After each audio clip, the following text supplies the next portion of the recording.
No, it didn't. Did OBS just crash?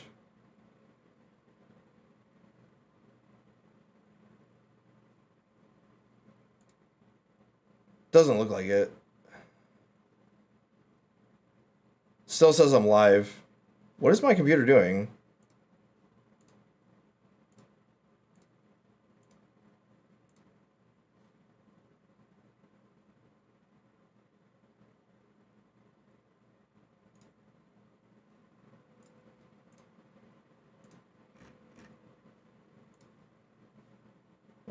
What is going on?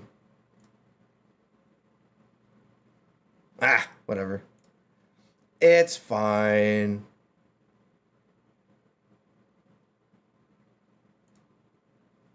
All right, so the new set's showing up here soon. Next weekend, I think. Or not next weekend. The 18th. For the early access is 10th and 11th. And I don't know if I'm not sure if it's supposed to release on Arena on the 12th or if it's supposed to be released on the 17th. It's one of those days of the update. And honestly, I don't really know and I don't really care when it releases because it changes every couple months.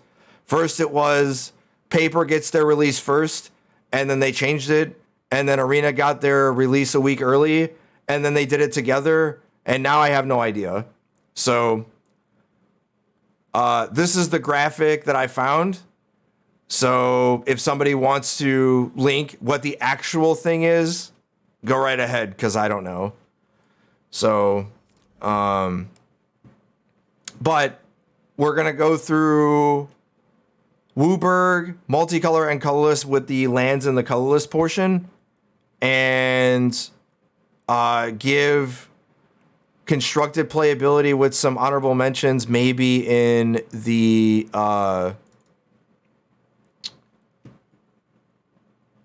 in some limited, because this set's one of the best or most hype sets I've seen in a while with some of the spoilers that I've seen. I haven't seen all of them. So some of these are going to be, first time reactions or whatnot. And you'll get to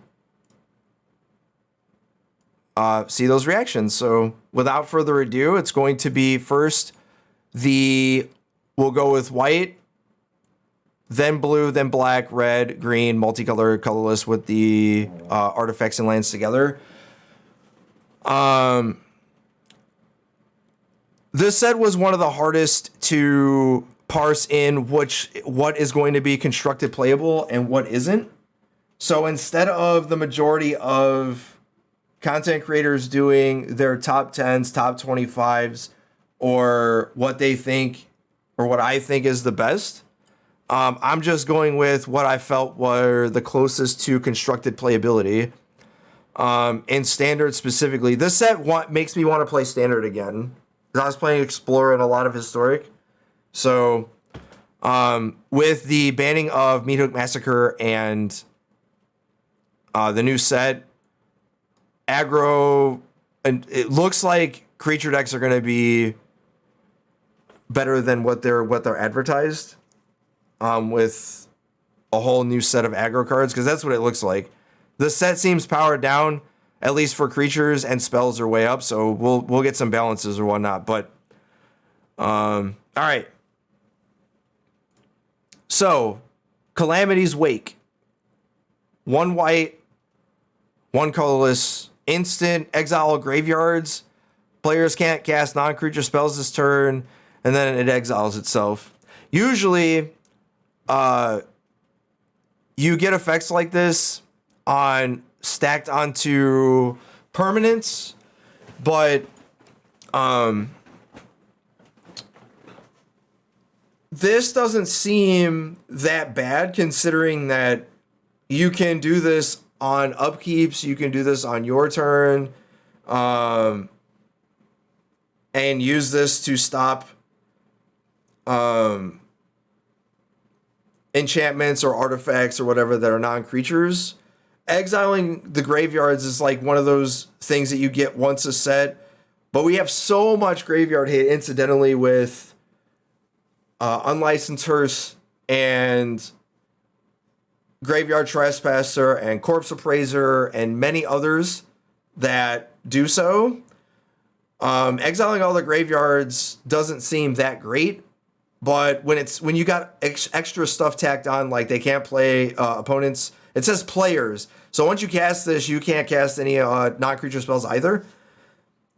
But exiling all the graveyards seems like where you want to be at in this format, considering that there's going to be more graveyard-centric stuff, and it's a contested zone, and not only in Standard, but in many other formats. I don't think this is Modern playable, but I can see this seeing a little bit of play in Pioneer Explorer as a way of getting around, say, Grease Fang's removal and interaction for permanents such as Unlicensed Hearse and Leyline of the Void, where they're playing like Tears and Fractures and Witherbloom Command, so you might need a spell to do that.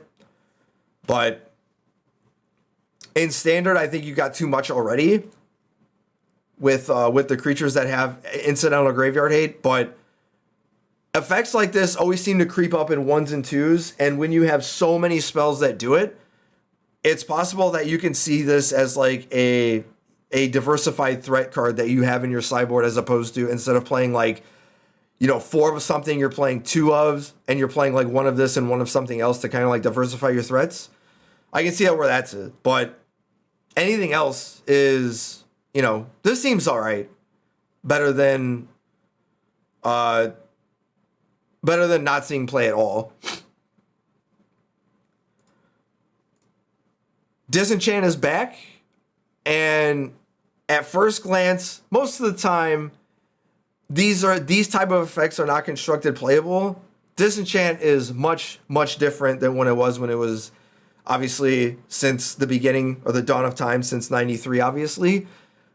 But in a format that is going to be dominated by artifacts, and you'll see in this set not only, but there's many others, this might actually tag creatures. So don't be surprised if you see white decks, or any deck for that matter, running or splashing Disenchant effects in their deck. We already see it with Tears, and Disenchant is just another way of doing it if you're not in green, so if you're in white. And hitting creatures, especially with Disenchant, is going to be a thing. And also hitting Fable, which is still a very good card. So this was already in every other format. Just Standard getting Disenchant back is something that is good for the format to have, not just for main decks, but in sideboards as well. In the trenches, 1 colorless, 2 white, so 3 CMC or mana value enchantment. Creatures you control get +1/+1. Already Glorious Anthem effects are already good, but there's added text, chat. 1 white, 5 colorless, exile target non-land permanent you don't control until In the Trenches leaves play or leaves the battlefield. Activate only as a sorcery, and you only get to activate it once. It was already playable by itself, just having the Glorious Anthem effect, and you usually have at least one of these sometimes in Standard, but having the 6 mana attachment of any non-land permanent is something you have that's flexible in if you flood. And you're going to see a pattern in this set where there are a lot of cards, not so much in white, there are a lot of cards that have this scalability where they're okay on turn 2, turn 3, and then they have sort of and they have that scalability where you're able to, so if you flood, you could still play them on 5, 6, 7. I don't see this seeing play anywhere else but Standard, due to the fact that there are so many different variants of this effect in those formats. But in Standard, in mono white, where they already running, like, say, Fateful Absence. Now they have a way to get rid of permanents if they flood, and this is already pumping their team.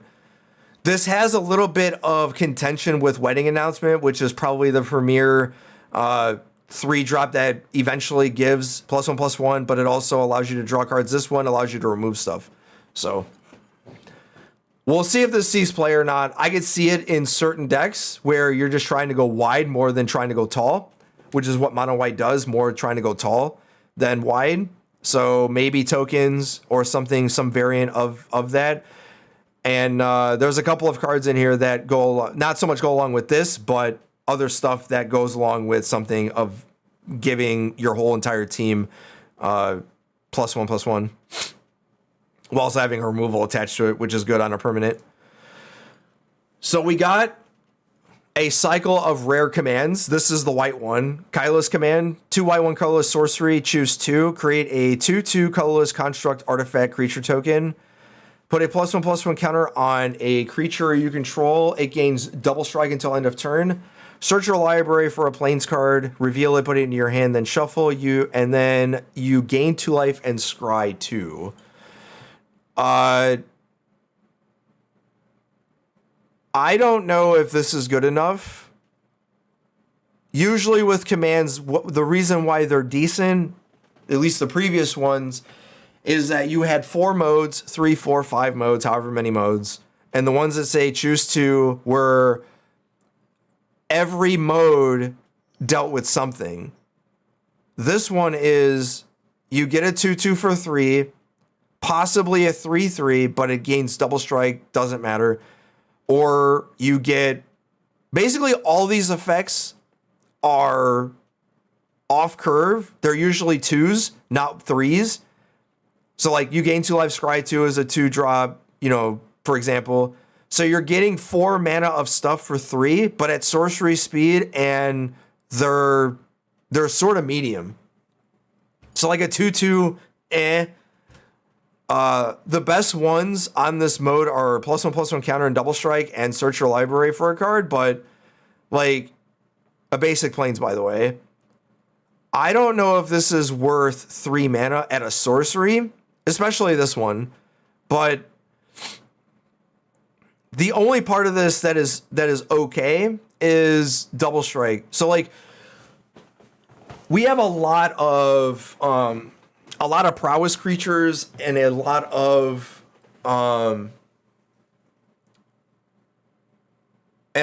ways to make your guys go taller while also having double strike attached to creatures. So like, for example, you could use this with, there's a couple other cards in the set that have prowess. So you give them +1/+1 and it gets double strike, and most of them are flying.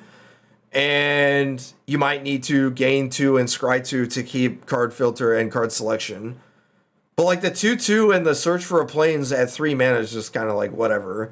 Unless you're playing some type of artifact deck, but But those are the only things that I see with this. Doesn't seem very good, but it'll remain to be seen on all the rest of the commands, because all of them are at different mana values, and the majority of them are sorceries too. Kyla's Reconstruction, 3 white and X. Sorcery, look at the top 7 cards of your library. Put up to X artifact and or creature cards with mana value 3 or less from among them onto the battlefield. Put the rest of them on the bottom of your library in a random order. So sorcery speed collected company for not only creatures, but artifacts. In white, but probably mono white. And yeah. So this is a smaller version of Storm the Festival and Collected Company, as I already said. But what deck wants this? Like, it's not its instant speed, so you majority do not want to put creatures in play. You'd much rather have artifacts. But what artifacts and or creatures are you putting into play with this? And that's really the question that needs to be asked, and the question that needs to be answered is what you're going to put into your deck with this. It's not to say that you can't have, value of putting, 2 permanents into play. But I don't know what deck would want this. Like, you're already in mono white because you're playing with 3 as the cost says. But I don't think you're playing aggro with this. And if you are, it's probably probably one of those deals where you're putting it in your sideboard as a way to, pay 5 and draw 2. But obviously it's putting it into play. And the artifacts that you're going to get from this, I don't know. I would hope that they're creatures. But again, I don't know what deck wants this. And yeah, I just don't know. And it's cool and it's powerful, but at sorcery speed, this looks like a toned down version of it. Imagine if this was instant speed, essentially. Then we're talking. So I'm not saying this is bad. It's just, what deck wants this? Can you solve that? Can you solve that problem? And are you getting the maximum value out of it? Is essentially it. Lay down arms. 1 white sorcery. Exile target creature with mana value less than or equal to the number of planes you control. Its controller gains 3 life. Chat, this card's insane. All right. This is one of the better white removal spells we've seen in a while, outside of, say, March. And this, just the fact that it scales, all right? We have so many ways to give the Plains Claws. You got Triomes, and you have the bad fetch lands that also allow you to search for plains. And there's already a couple of mono white or mostly white decks that will probably slot this in as a 2 to 3 of, and possibly 4, where it's mana value, not power, right? So even on the draw, you're getting rid of Tenacious Underdogs with this, and it scales. So the longer the game goes, the better this gets for creatures anyway. So the most prominent decks are all black based with Shieldreds, Tenacious Underdogs, and Graveyard Trespassers. And this is 1 mana, get rid of all of those. Assuming you're playing white, just white. Now, if you're playing, even when you're splashing or your deck is mainly white, you could still play a bunch of planes and still do that. And in older formats, this just gets better and better. In Pioneer, in Explorer, Historic, Modern. I don't know if this replaces anything in Modern because you have so many white exile permanents in Prismatic Ending and many others. But this just rounds that out. And this seems like one of the better white removal spells that we've had. That's just clean, no extra stuff you have to do like with March, even though March is an instant, but in order to scale it, you have to tap X or pay with extra cards. This one is just, you don't have to do that. So this seems like it's going to be played a lot in white decks as like their way of answering all the good creatures in the format, not just in black. Lauren of the Third Path, 2 colorless, 1 white, legendary creature, human artificer, 2/1 vigilance. When Lauren of the Third Path enters the battlefield, destroy up to 1 target artifact or enchantment. Tap you and target opponent draw a card. At first, I thought this card was... I didn't read the enters the battlefield. All I saw was it was legendary, it had vigilance, and me and my opponent were drawing a card, so I was wondering how we can, abuse the drawing the card portion. So, like, for example, you can use this with Shieldred where you play this on curve. And I have no idea what land you're getting or what artifact or enchantment you're getting rid of. But the next turn when you play Shieldred, yeah, you're both drawing the card, but they're losing 4 life and you're gaining 2 life. As in, they lose 4 life from drawing a card from this, and then they're losing 2 life from when they draw a card on their turn. So this is basically another way to do it. I'm not saying that's good. It's just because it says both of you draw a card doesn't mean that it's bad. And there are a lot of good artifacts and enchantments that you can destroy with this. Fable being one of them. There are a lot of other enchantments, artifacts. You got the Oni Code Anvil and Many are the artifacts. All right. And yeah, that's all I got with this. I don't know if this is seeing play in anything else but standard, but notice I'm not talking about alchemy because that format's garbage. Lauren's Escape, 1 white, instant. Target artifact or creature gains hexproof and indestructible until end of turn, scry 1. So this is just for the Boros, Prowess, spell-based decks. And it's not just creature, it's just artifacts. So it provides indestructibility and hexproof. Do not sleep. This is one of my sleepers. One of my sleeper cards, and the reason why I put it in here is because it's not just one or the other, it's both. So the flexibility alone of if you're playing against a deck that's very, very spot removal heavy like Rakdos, this is good against them.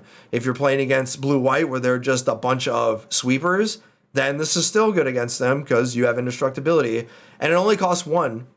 So, and in older formats with this, you have Dreadhorde Arcanist and those type of decks in Historic and Pioneer. And also Explorer, not just Arena formats, but those as well. 1 mana interaction is always good. Having Scry 1 just makes it better. And giving Hexproof or Indestructible is a way for those spell-based decks to protect their stuff, especially in older formats. But don't discount this out of the standard format with a bunch of white and red aggro stuff. Meticulous Excavation, 1 white enchantment. 2 colors, 1 white, return target permanent you control to its owner's hand. It has if it had Unearth, instead exile it, then return that card to its owner's hand. Activate only once each turn, or once during your turn, not each of your turns. So if you didn't know, Unearth is back, and this is your way of returning those. I don't think there's very many good Unearthed creatures, or spells rather, but if there are, you might want to put them with this, or put them together with this. The only Unearthed extra cards that I know of are in Pioneer and Modern. There's not very many of them in Explorer or Standard right now. So 3 mana return target thing to your hand that has an ETB effect is a big deal.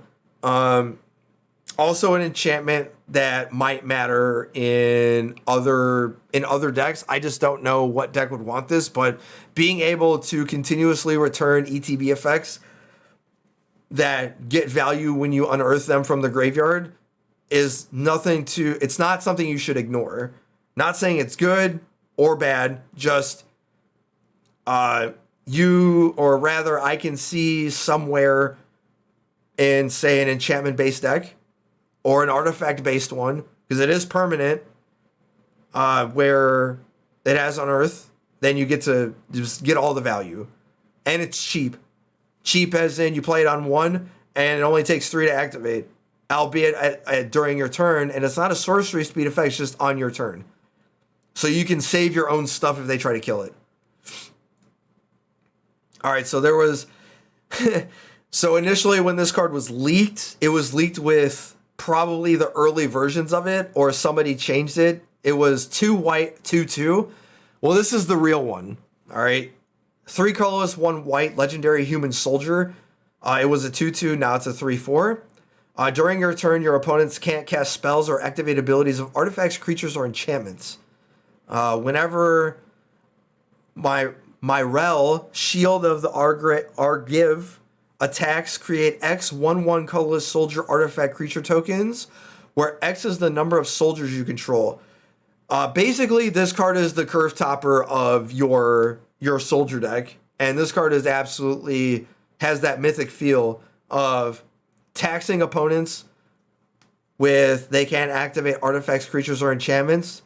So like, can't activate Oni Cold Anvils, can't activate in the trenches or anything with enchantments that have stuff, and your creatures that have, you know, other things that you can't activate them, nor can you cast them. So that's a big deal. On a 4-drop that doesn't die very easily, as in there's a lot of 3 damage stuff in this format, and it has that 4 toughness at 4 or 4 CMC or mana value, and then the attacking, putting a bunch of artifact 1/1s into play, where your whole deck is soldiers, and there are a couple of other cards that give 1/1 colorless soldier artifact creature tokens. Yeah, this card's absurd. All right.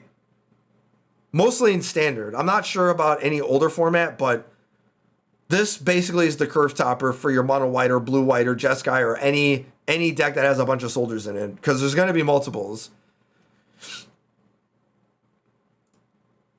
Power Stone Engineer, 1 colorless, 1 white, creature, human artificer, 2/1. When Power Stone Engineer dies, create a tapped Power Stone token. The Power Stone is an artifact that taps for a colorless. But that mana cannot be spent except to cast, or excuse me, can't be spent to cast a non-artifact spell, but it can be used to activate permanents. So the only thing it can't do is cast non-artifacts. All right. I put this in here to show that there are a lot of cards that incidentally, much like in New Capenna, where a lot of the New Capenna cards incidentally made treasures.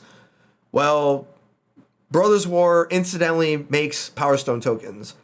And the power of this card and many others that give Power Stone tokens really will hinge on whether or not the Power Stone mechanic is worth it or not. So we won't know how good the Power Stones are until we're able to use them. Because right now it's just, you get... Now, are they better than treasures? That's the question that needs to be answered. Because treasures, while Lotus Petals activate and give any color to cast any spell, they go away. These don't. And they're used for activating abilities. And there are a few cards in this set specifically that take just colorless to activate. And those additional Power Stones are artifacts that also matter.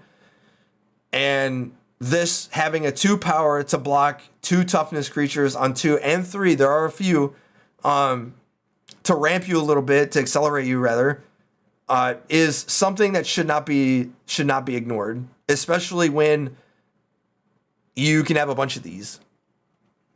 I think it's only for a mechanic in standard, not many other older formats that we play. And there are a few ways to make this die really easily. And there's a card in black that I'm just like, I'm over the moon over it. I'm pretty sure it's just okay, but I'm like, I can't wait to mess with this. And then Recruitment Officer, 1 white, Human Soldier, 2/1. So a Savannah Lion that has the soldier text, which is already a big deal. However, 1 white, 3 colorless. Look at the top 4 cards of your library. You may reveal a creature card with mana value 3 or less from among them and put them into your hand. Put the rest to the bottom of your library in any order. So this card was already good. All right, it had the soldier creature type. It's a 1-drop. Savannah Lions, that's a 2/1. And then they just tacked on this, if you have extra mana, now you're getting extra cards, right? So this card was already good. It's going to be in mono white, at least. It's going to go in the soldier deck, and it's going to be a 4 of. Like, and it's not negotiable. This card is so good, right? A 1-drop that can potentially draw you more than 1 card or just a card is enough, especially on an aggressive creature. So I don't know if this is good enough in any other older format, but in standard specifically, this card is very good. To go into a white deck that already has a bunch of 1-drops that are good anyway, and it's a soldier. So look out for this card, because I'm going to be playing it. Blue-white soldiers, here we come. Siege Veteran, 2 colorless, 1 white. Human Soldier, 2/2. another soldier. At the beginning of combat on your turn, put a +1/+1 counter on target creature you control. Whenever another non-token soldier you control dies, create a 1/1 colorless soldier artifact creature token. So Luminarch Aspirant got nerfed, but we added some more text. As in nerfed as it costs 1 more, but we gave back the combat turn to put the +1/+1 counter on it. But we added this little soldier creature token deal at the end. And it doesn't, the only thing that sucks about this card is it doesn't replace itself with a 1/1 soldier. It's whenever another non-token. So you don't get the thing for this. Yes.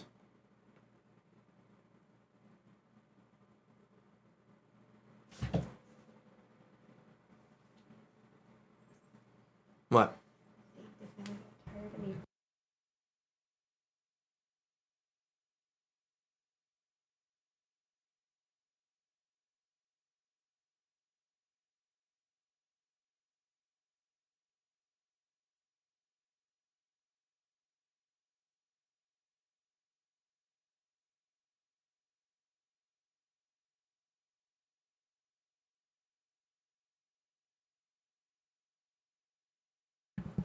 All right. Wife had something to something cool happened that she was, yeah. Anyway, so yeah. Not as good as Luminarch Aspirant, but it's a soldier that gives you some go tall, go range, and they have to kill this unless they want to deal with 1/1s, which isn't terribly bad. I just think that this is a little bit too slow, as in it costs 3. This is in contention with every other white aggro card.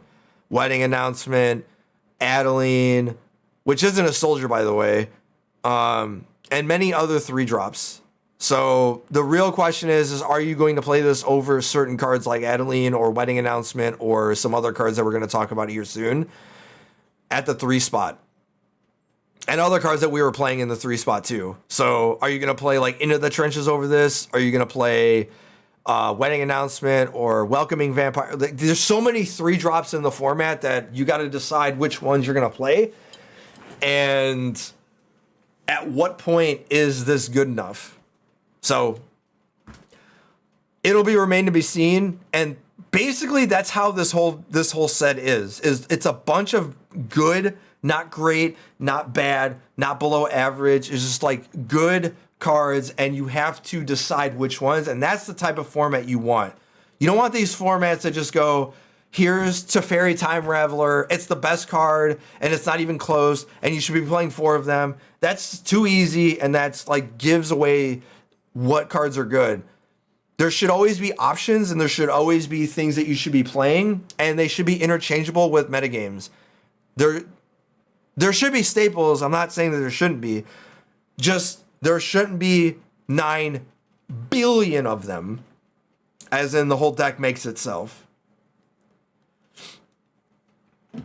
But this card's fine.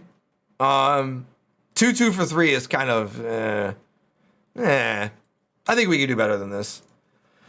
Soul Partition, 1 colorless, 1 white instant, exile target non-land permanent. For as long as that card remains exiled, its owner may pay it or may play it. A spell cast by an opponent this way costs 2 more. So essentially, it's a spell that was elite spell. This is Elite Spellbinder's ability.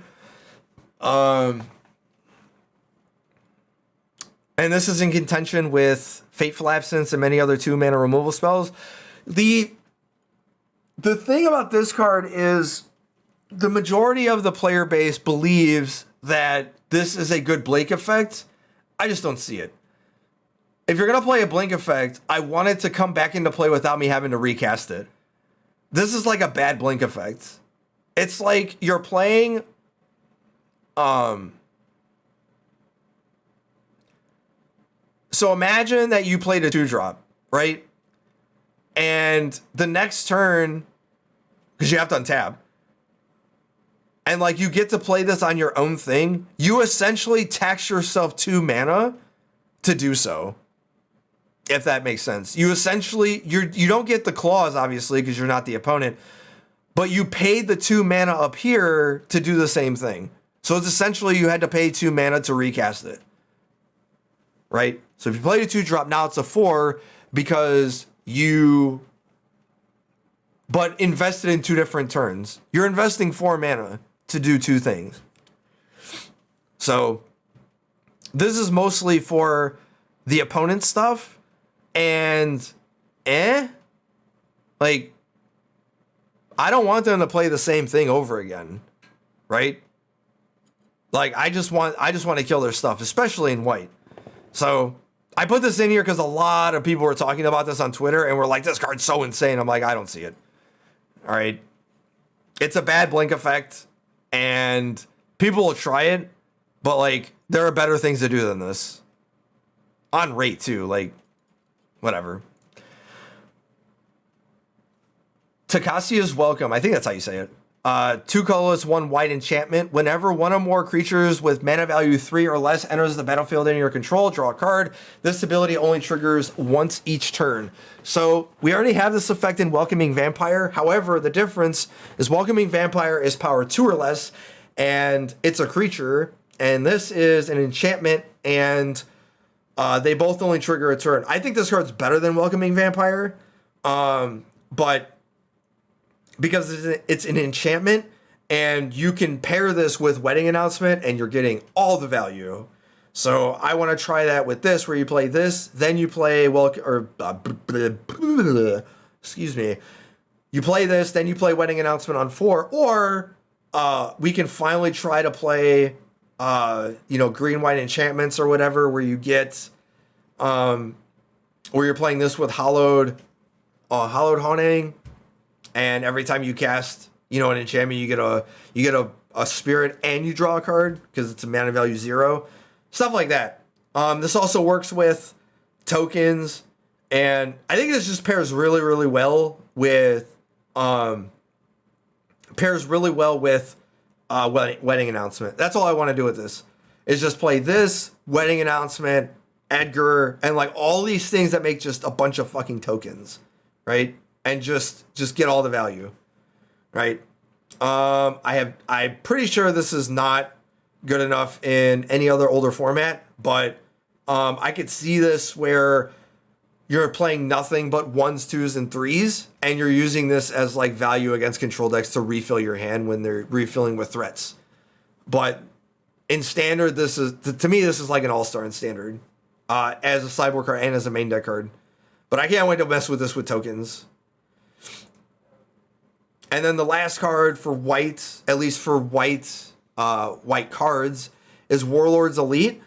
1 white, 2 colorless human soldier 4/4. As an additional cost to this spell, tap 2 untapped artifact creatures and or lands you control. You get a 4/4. So I didn't put this in here because I thought it was going to be good in standard or constructed. I put this in here because this card seems insane in limited. To be able to have an artifact-centric deck in any form, and you just basically get a 3 cost 4/4 creature on the cheap, seems kind of nuts. And if they're in Brothers War, there's a crap ton of artifacts and incidental artifacts, right? So I'm not saying it's good. It's just I understand that 4/4 for 3 on rates is kind of like whatever, because we've gone as far as having a 7/6 for 3 with a little bit of downside in standard before, and it wasn't overpowered. So a 4/4 for 3 isn't anything that you're just like, this is insane. But it's kind of relatively cheap, as in like, you play artifact on 1 and 2, or wait to get artifacts on 1 and 2. Now you have a 4/4 for 3. So more in line with limited, as like a limited all-star, as more than just constructed, as I'm not saying it's good in constructed, just